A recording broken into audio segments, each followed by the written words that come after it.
Karen, Nairobi, May 5th, 2016. In the dead of night, a Mercedes-Benz was discovered riddled with bullets.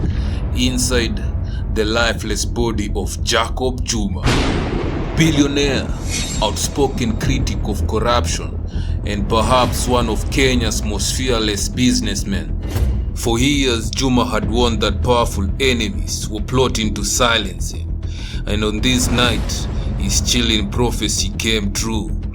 Now, opposition leader Raila Odinga wants the government to launch a thorough and speedy investigation into the killing of controversial businessman Jacob Juma. Raila claims Juma's murder appears to have been a planned execution and says police must make sure that the culprits are brought to book. But was it just a murder or the cover-up of secrets too dangerous to be revealed? This is the story of a man who dared to challenge the system and paid the ultimate price. Join us as we uncover the rise, the battles, and the assassination of Jacob Juma.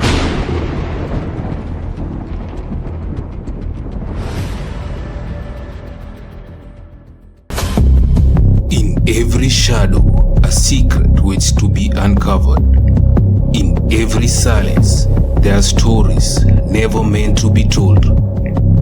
This is where the whispers of the past meet the truths buried deep. Welcome to 254 Crime Tips by Mr. J, a place where we dig into crimes others fear to touch, exposing the dark side of history and the untold faces of Kenya's hidden truths. Brace yourself, the journey into the unknown starts now.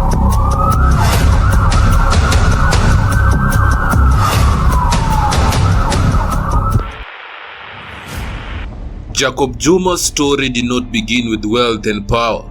It began with ambition, sharp instincts, and a relentless drive to succeed in business. In the early 2000s, Juma made a name for himself in Kenya's mining sector. On our find, this find you've been hearing us talking about $100 billion, which is roughly 8.5 trillion Kenyan shillings. It's genuine, is confirmed. One of his earliest battles were over rare mineral deposits in Kwale, a case that will pit him against multinational corporations and powerful political interests. Juma accused foreign companies of exploiting Kenya's resources while leaving locals in poverty. To some, he was a whistleblower. To others, a troublemaker. We are revoking all licenses from the 15th of January to date. We have sunk in Kotek as a company in this exploration work so much money of our company resources. We will not let this threat of revocation be effective. At the same time, Juma made a name in Nairobi's land deals, Karen, Westlands, and the city's most prime plots. He was everywhere, fighting rivals in courtrooms and boardrooms. His reputation grew, sharp, fearless, and always ready for a fight. How much was it? 80 million. 80 million. That you will revoke our licenses. By the early 2000s, Jacob Juma had transformed himself into a wealthy businessman with flashy cars, expensive suits, and political friends in high places. But behind the wealth, his battles with the state and private corporations were just beginning. And in every fight, Juma made enemies. Juma was never just a businessman. As his wealth grew, so did his voice, and he used it to challenge Kenya's most powerful. He poured money into politics, funding campaigns and aligning himself with leaders he believed could change the system. We want to tell the government of Jubilee, including Uhuru and Ruto, that if Asaka San cannot defect and resign immediately, the way Chief Justice want to do, Kenya will never be the same again. And I want to give the Jubilee government to prepare for a war like in Rwanda. But Juma wasn't content to sit in the shadows. He became one of the loudest critics of government corruption. From his fiery tweets to bold TV interviews, he exposed what others feared to whisper. The biggest, the controversial Eurobond scandal, where billions of shillings vanished without a trace. How much was it? Juma accused top officials of looting the nation, and he named names.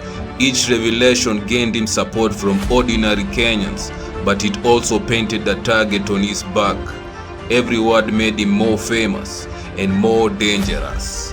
Juma was no longer just a wealthy businessman. He had become a fearless whistleblower, a man daring to fight the system head-on. Because ICC is nothing, Hague is nothing.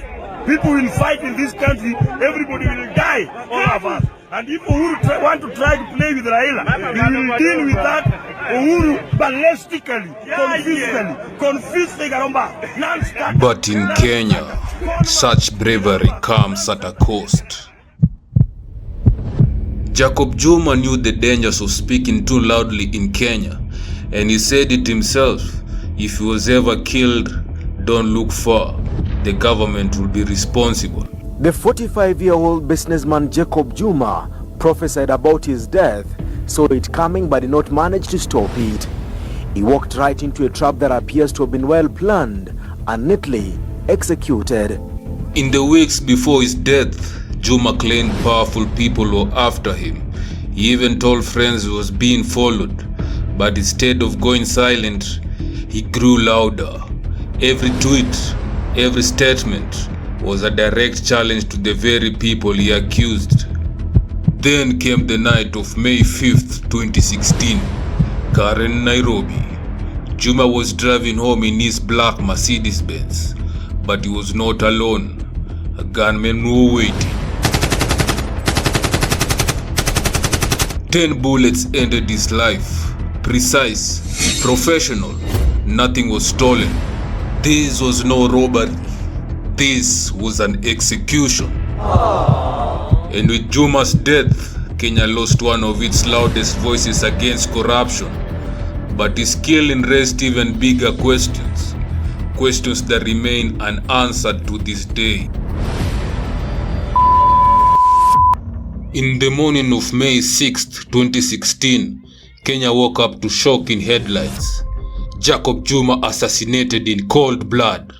To some, it felt like the final act of a story he had written himself, a man who predicted his own death. Tonight, crucial questions are emerging over the mysterious murder of Nairobi businessman Jacob Juma.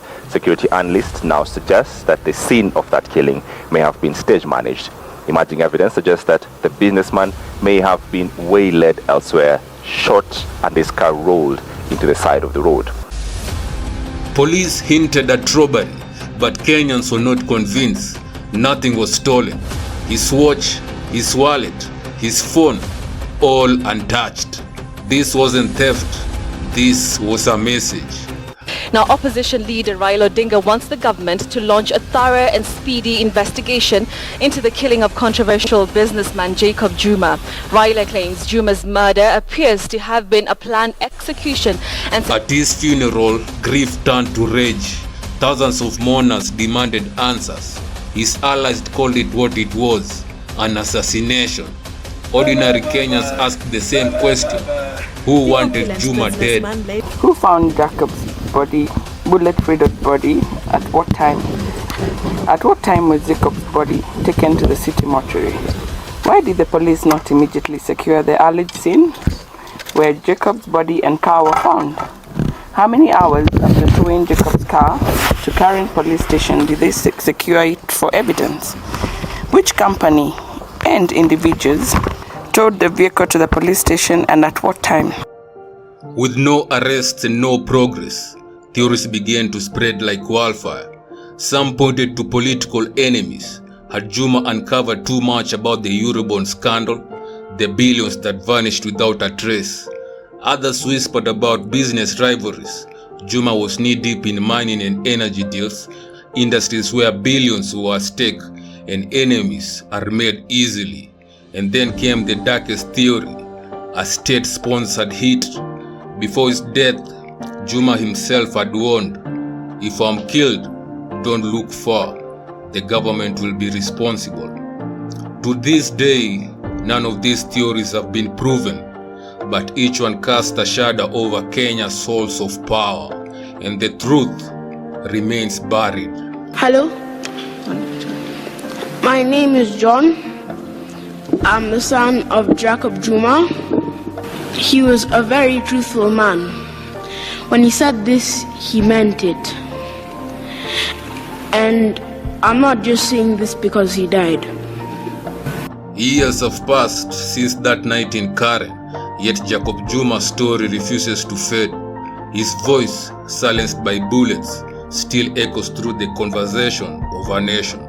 No arrests, no convictions, no justice, just questions and memories. To many, Jacob Juma became more than a businessman. He became a symbol of resistance, a reminder of what happens when you dare to challenge power in Kenya.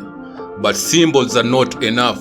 For every Jacob Juma, there are countless others, silenced before the stories are told. And each time, Kenya is left asking, will the truth ever come out? Jacob Juma lived loudly and died violently. His story is a warning, but also a challenge. People will fight in this country, everybody will die, all of us. And people who want to try... He tried to show us peace, but he got killed.